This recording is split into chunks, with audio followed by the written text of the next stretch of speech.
Nightmare of Menses, place of completely creepy appearance.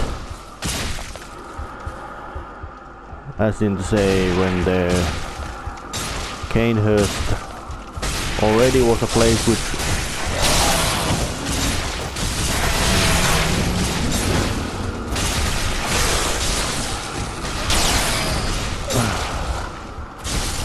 when the Cainhurst itself was already a place spooky enough to make Dracula horrified, this place is just even worse.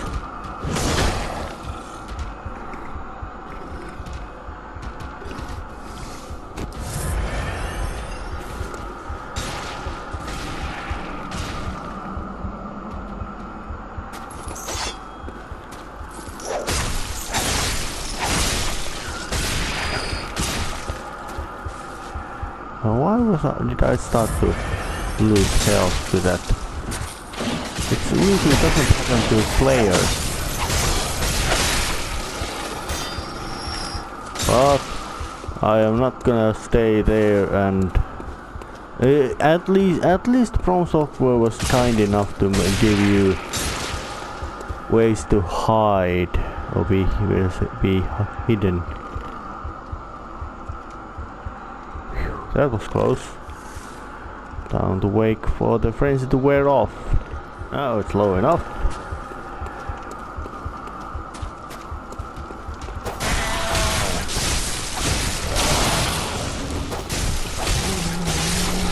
Yeah, I have a habit of slaughtering the beasts when I usually get close to them, just because it is very likely that I have to. My brains don't work at night, right? So morning. I'm recording this at morning. Is that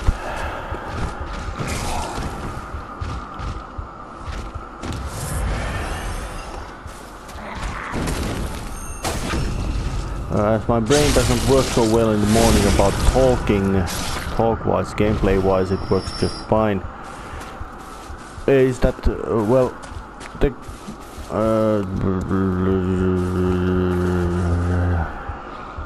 oh yeah, now my brain clicked on. I prefer to do the enemy killing quite thoroughly usually, just because as the placements as them. It is very likely that you have to get into the runaway mode, and in that case you don't wanna run into some creature, horrifying beast you already bypassed and get killed by that, or escape from one peril and survive from the other. And look at that, spiders. From Software certainly wasn't being cheap when they decided to add unpleasant elements to the game.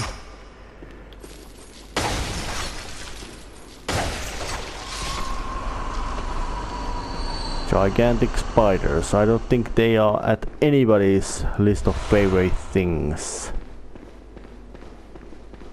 at all, ever.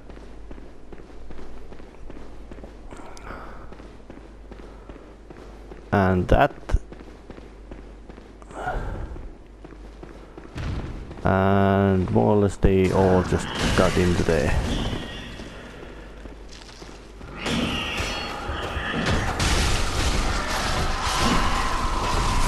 And those spiders, by the way, are not nice close to face. And the gigantic one, even less. So, but luckily this doorway is absolutely huge, so, and it's got only one eye.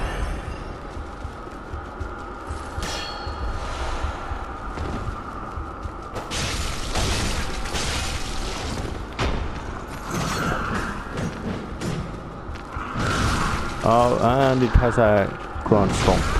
And it kills me. Fuck.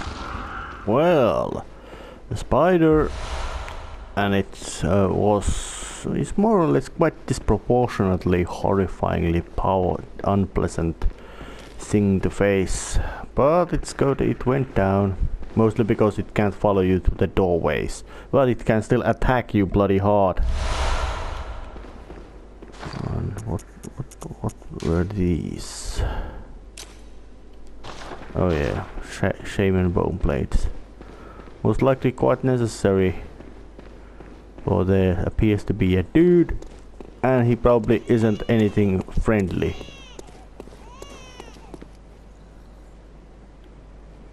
Huge moon. And babies crying.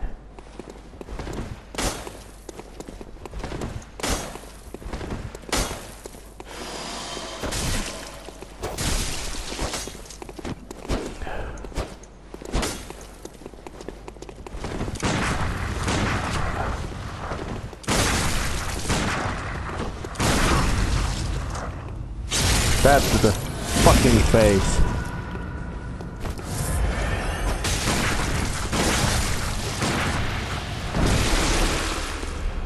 It's got some tentacle gribbly thingy. But rabbit shooting with a gun was enough to finish him off.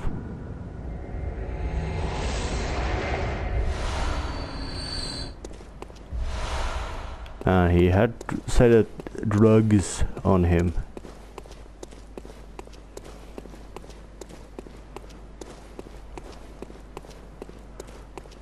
Which is good. Drugs are good, especially when you eat them.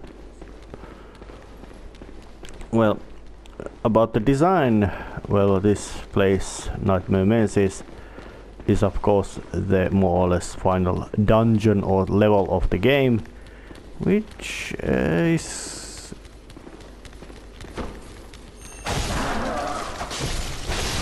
those guys are in a sense quite harmless by themselves when they do appear, but my sheer pettiness of deciding to murder them indiscreetly is quite strong. Mostly because I know they will be back when I eventually must return here for one reason or another, and the fact that they are bloody dangerous as well. So where does this lead? Oh yes. It leads to here, down here, and there's a lamp for you to actually make use, so that, yeah, there's plenty of shortcuts in Mergos Loft. That is the place called Mergos Loft.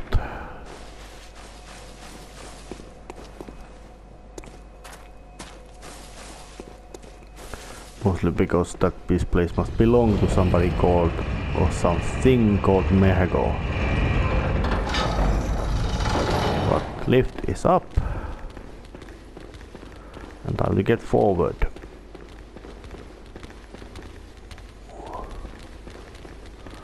But lots of these servant folks and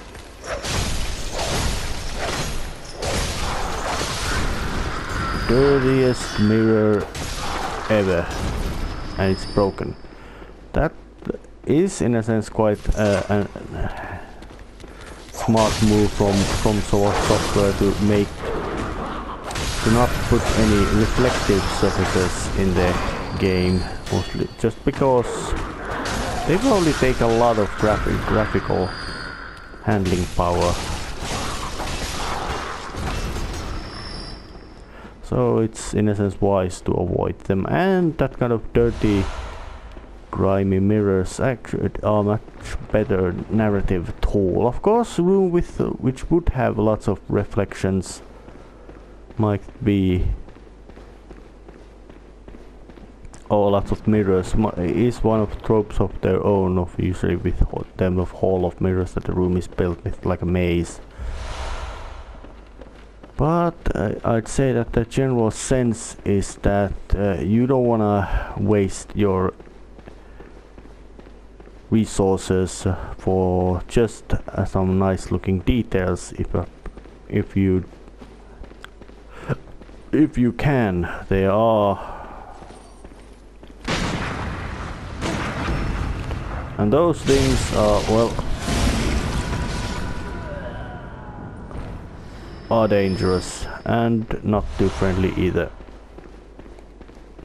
If I remember right, they were called Mergo's attendants.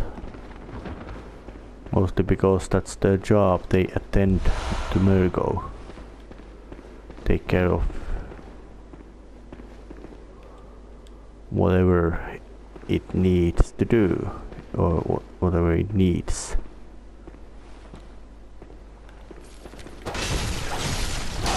Little midget or dwarf or however you wanna call it. He falls to blackness, death to it. Or do they actually die? Because that was close. And look at the weirdness of the hitboxes of Bloodborne. You can just take a step back through the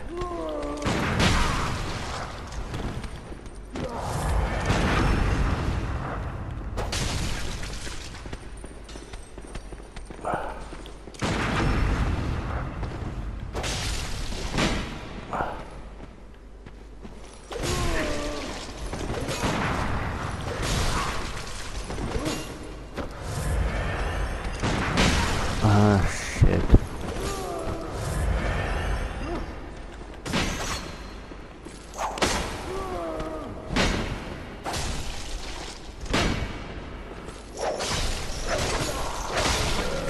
Old-fashioned slicing them to pieces with a threaded cane, which actually in I did mention that I did play this game first time through using it as my primary weapon, and it's quite still apparent why I did it, why I still am using it, is that it's a fucking good weapon. It's got good reach, and most importantly it strikes quickly, and in these kinds of games being able to strike fast is usually more important than being able to strike hard. For most enemies are just so much faster that they can just get through all of your attacks faster, or they launch their attacks faster than you can yours, so it becomes just a you trying to hit them, bang, you don't hit them because they manage to either get out of your way or just smushed you to bits. What general design of Mergo's Loft is of this. And oh, birds are here, but gross detail, they are not birds anymore, they got dog heads grafted to them, and opposite dog has crow's head. What? I don't know why they added that, made it that kind of disgusting detail to this game, but they did. And it's...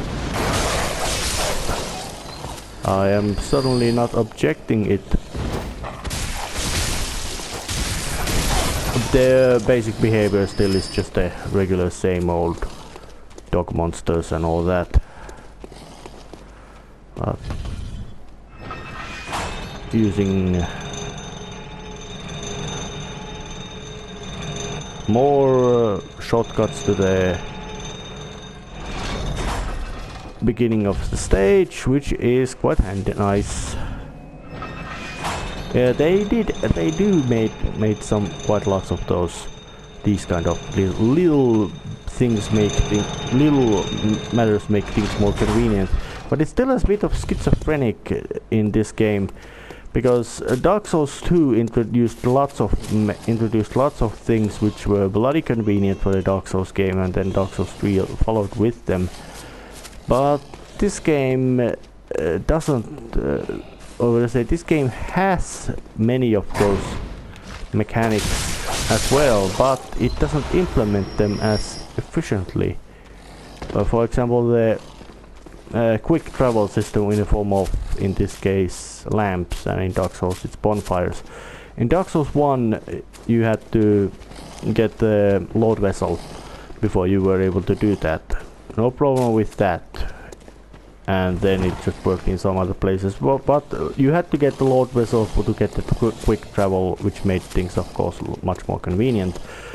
All clear with that. And in Dark Souls 2 you were able to quick travel from the start. No problem with that. And Dark Souls 3, no problem with that as well. But in this one you can travel right from the start with the fires, no problem with that. But it's the fact that you have to do the quick traveling with the lamps. You have to get back to whatever you have to get back to Hunter's Dream to do so, which makes it very inconvenient. And that's pretty much very much of a bummer, if you ask me, how things are designed.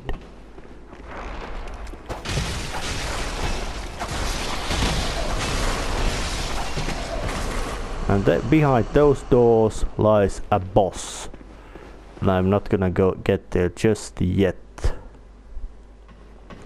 Now approaching whatever is here. Cos. Or some say Cosm. Do you hear our prayers?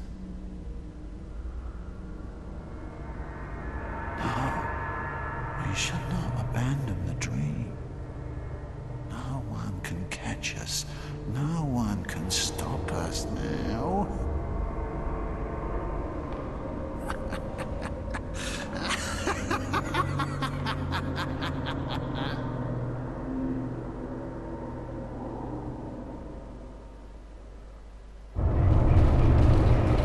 And a boss encounter. Yes, this place is so big and important that there's several bosses. And actually Mikolash's body has already been found once. And it's capable of spewing that kind of... But... And...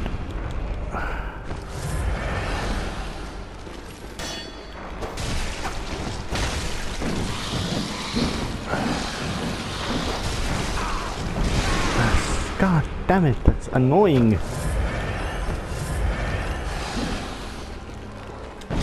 Nope.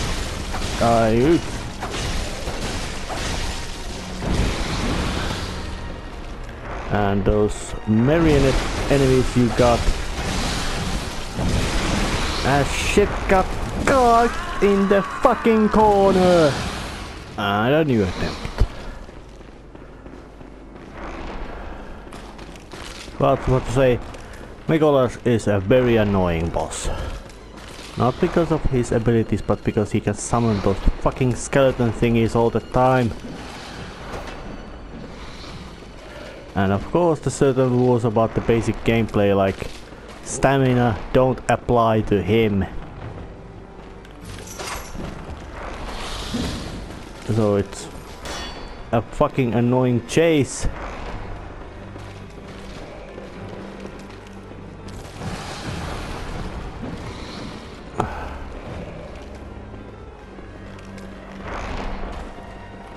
Which I have to do all the time.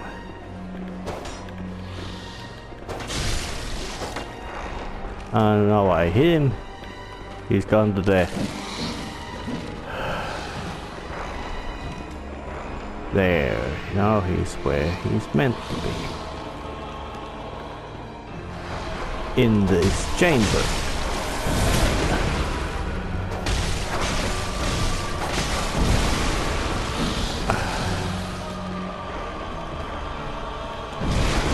Don't try it. Ah, shit. Made a mistake. Oh.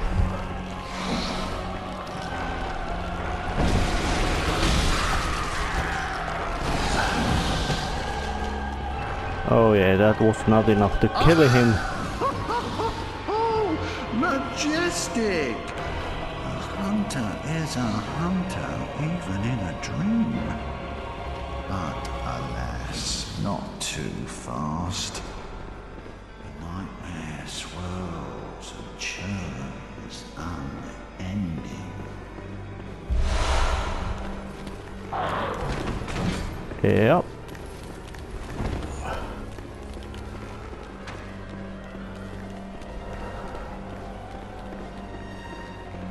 And there he is, still anyways.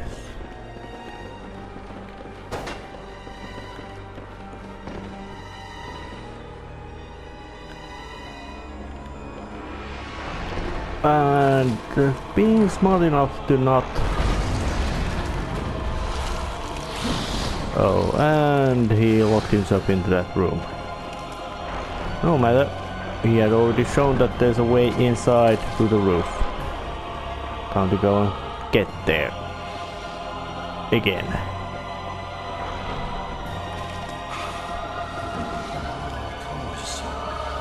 Some say cousin.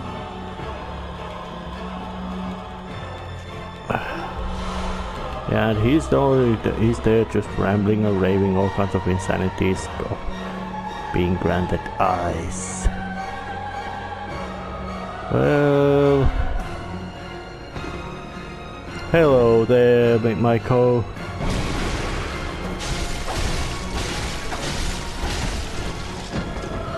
And he's got the fists, but that worm thingamajiggery is more potent weapon than any basic... Oh shit, that's bad. Yeah, it's beyond bad.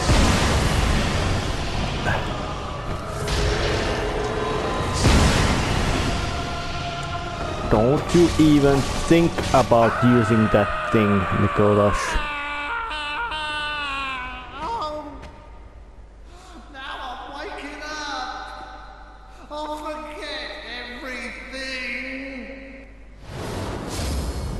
Yes, praise Lord. And Mrs. Cage.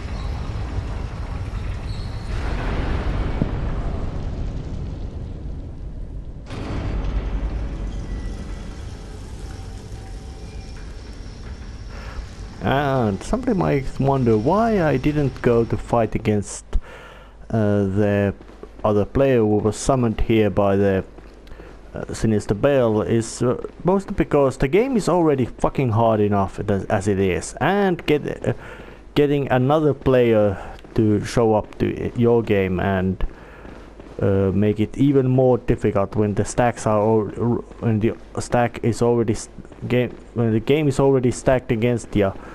It's not any kind of cowardice, and the fact I don't mind there being a chance to play against other players. No, that's actually a very good thing.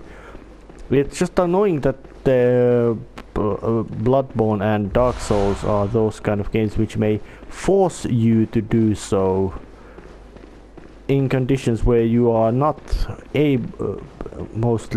are not equipped to do so, which is very annoying, especially knowing that there are players who do dedicate themselves to that, and no problem with that.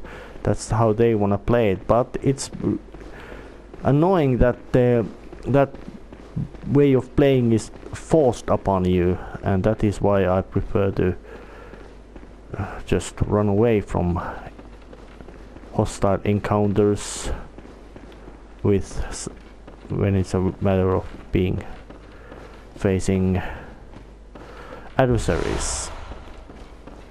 And of course this library thing where Michaelas ran around, well, is a bit of a maze. But trying to get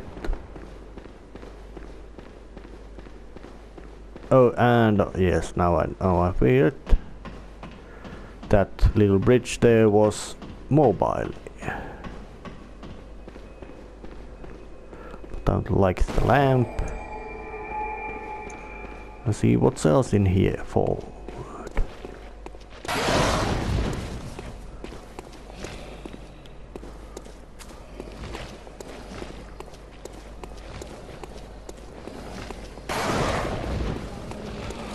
More of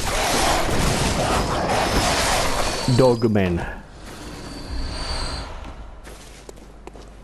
And I think it's actually before again it's time to do the basic rule and return and come back.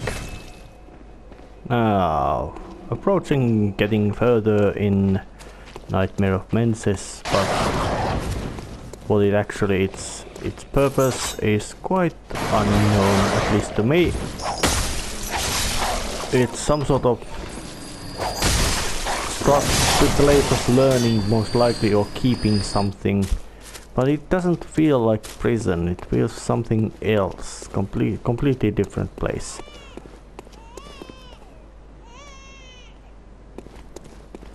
Yes, that is baby crying, and it's creepy as fucking hell.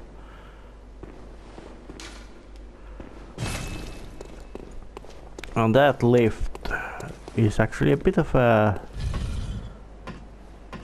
special, as it allows you to get through this little corridor which leads to a bonus area over there, but that bonus area is guarded by those goddamn awful huge brain causes you get frenzy just by being near them, and they are so fucking difficult to kill that they practically don't die. So I'm not gonna go and struggle to that place.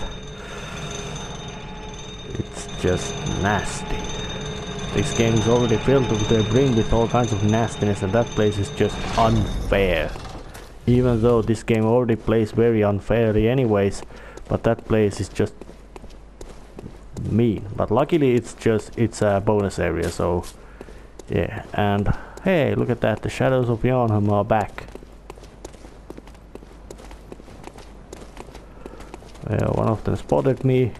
Oh, two of them have spotted me. And they die quite nicely.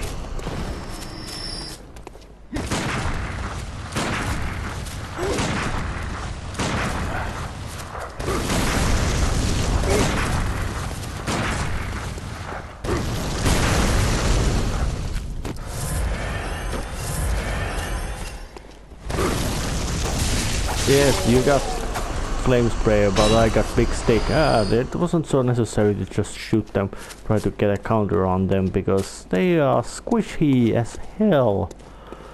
But I still do say that their design is very impressive. Intimidating, looks evil. But I don't know whether they're the same characters from before or somebody else. Don't know. And frankly, I don't also care much either. Nothing here.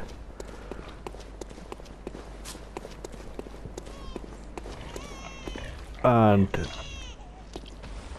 more that crying.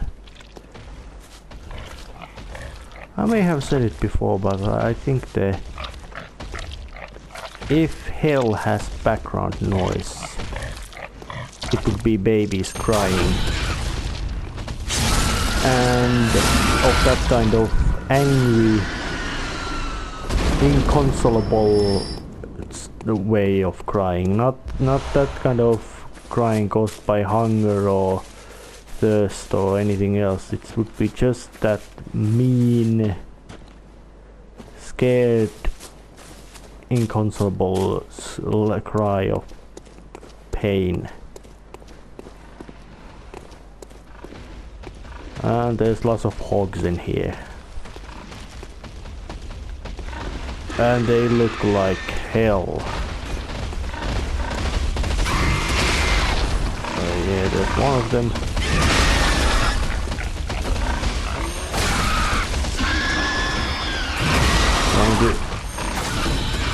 Yeah. Well, I couldn't do it the old-fashioned fist up the pig's ass method, but that was just as good. And it's deformed pork, but fist up the pork's ass solves the matter. Although that's quite wrong saying pork usually refers to the meat of porcine animals. Usually pigs, but also might refer to a boar. And that makes it a bit of a different thing. Oh yes. More shadows of Yharnam. Not particularly eager to begin to pick a fight with them. That trio is nasty case of work. So seeing what's here. One more. But he went down. And bloodstone chunks, which are very handy. You didn't see me. Don't worry. Now you do.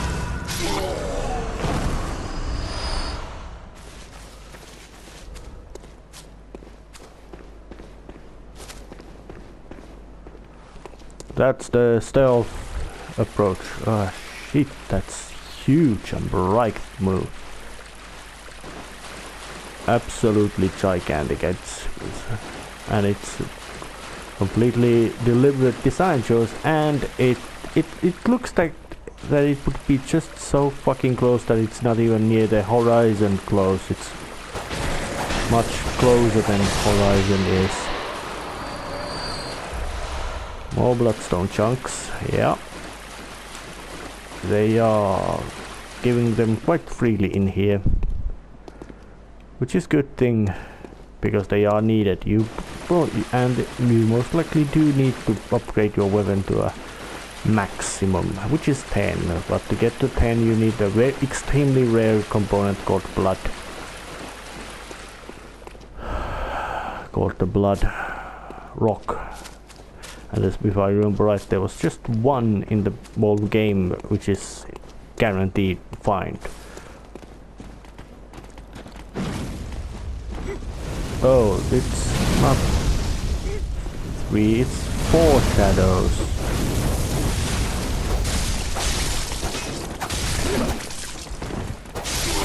Well, 3.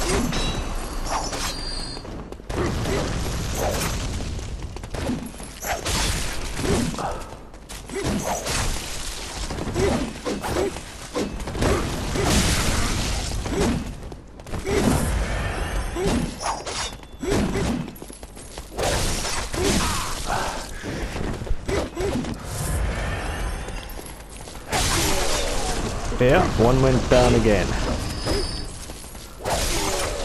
Second went down again.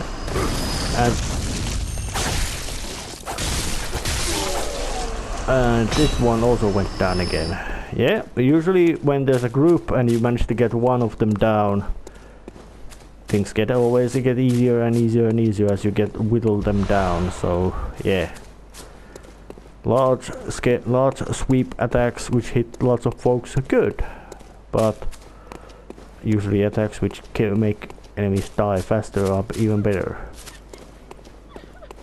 And there it is again, this weird figure.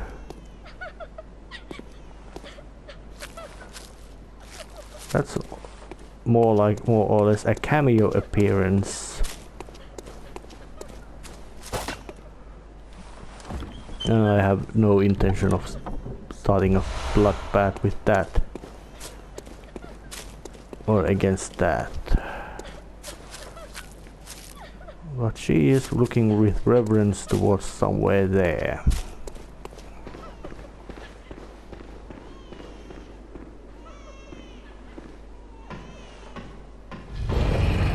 That was a bit of flubbery about how to get there here.